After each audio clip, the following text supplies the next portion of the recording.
Ladies and gentlemen, to continue our program, please welcome Major General Andrew Davis.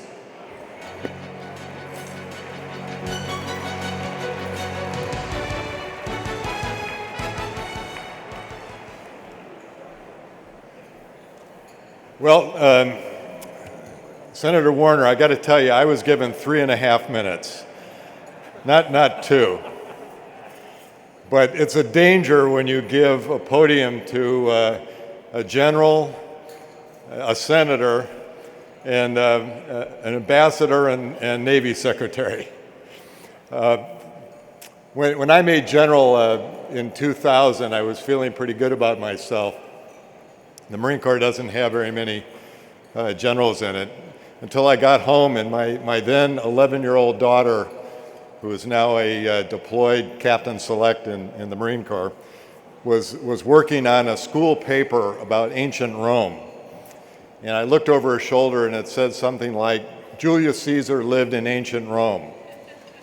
Julius Caesar was a general. He gave long speeches. They killed him.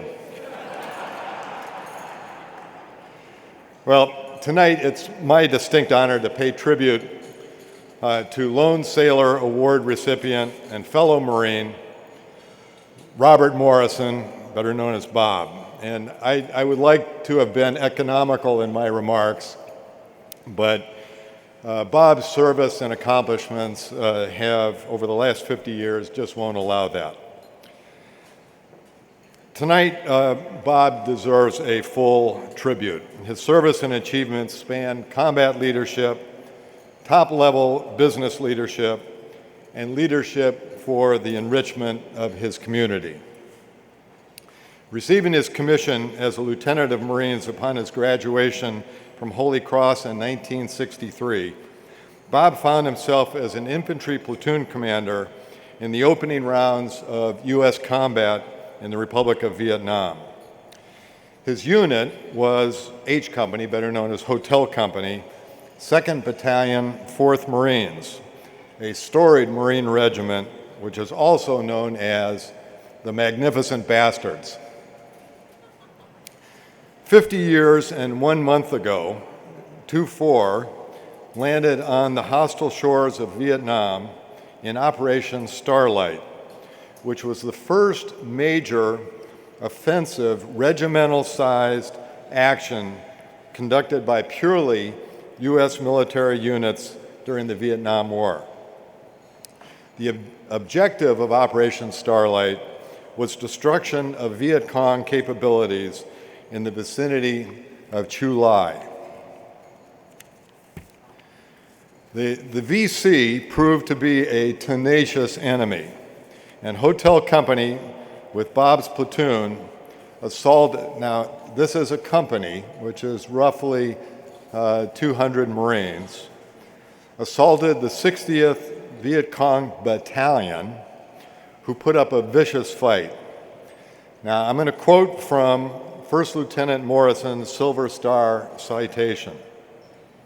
First Lieutenant Morrison's platoon was continually subjected to intense mortar, automatic weapons, and small arms fire. With complete disregard for his own personal safety, Lieutenant Morrison unhesitatingly and repeatedly exposed himself to enemy fire while moving among his squads and attached tanks, giving encouragement and directing their fire.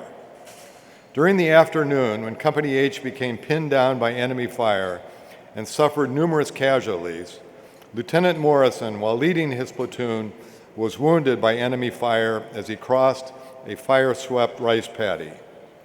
Despite his painful wounds and considerable loss of blood, he fearlessly continued to direct and coordinate the efforts of his platoon and tanks until a helicopter landing zone could be cleared.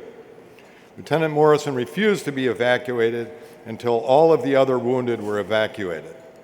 By his courageous and selfless actions, inspiring leadership, and loyal devotion to duty, First Lieutenant Morrison upheld the highest traditions of the Marine Corps and the United States Naval Service.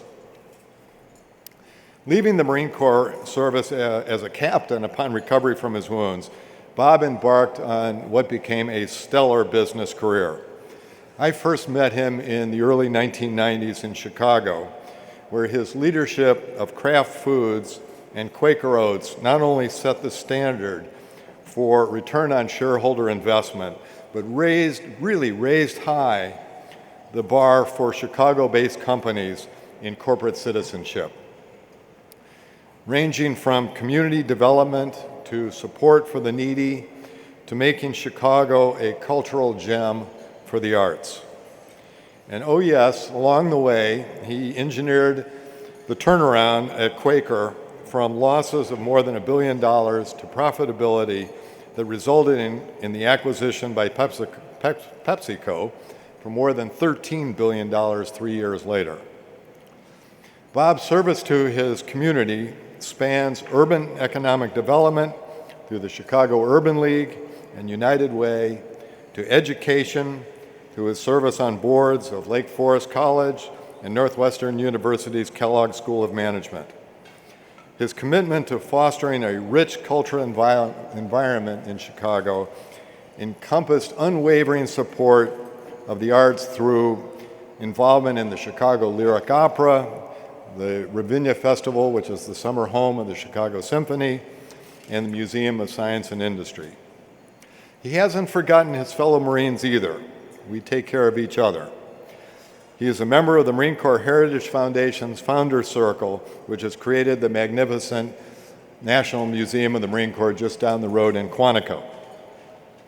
And since 1997, he has been intimately involved with the Marine Corps Scholarship Foundation, receiving its Semper Fidelis Award and joining its American Patriots Campaign Cabinet with a family named, endowed, need-based college scholarship program for the sons and daughters of Marines, the Morrison Scholars Program.